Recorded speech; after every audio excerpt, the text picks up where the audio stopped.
Season அப்போ பார்த்தீங்கன்னா இந்த சைடு நிறையா இருந்தது, அந்த சைடு கம்மியாக இருந்தது. இந்த டைம் பார்த்தீங்கன்னா அந்த சைடு ஜாஸ்தியாக இருக்குது, இங்கே கம்மியாக இருக்குது. இங்கே இருக்குது பாருங்கள், இந்த மாதிரி தான் இருக்குது.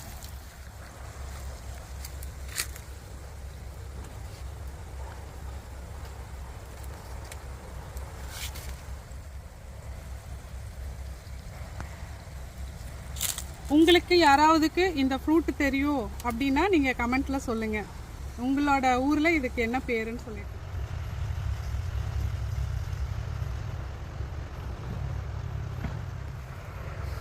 பூ பார்த்தீங்கன்னா இந்த மாதிரி தான் இருக்குது,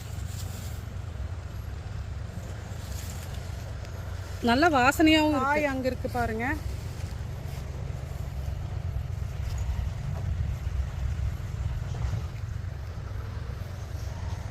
பழம் இந்த மாதிரி இருக்குது.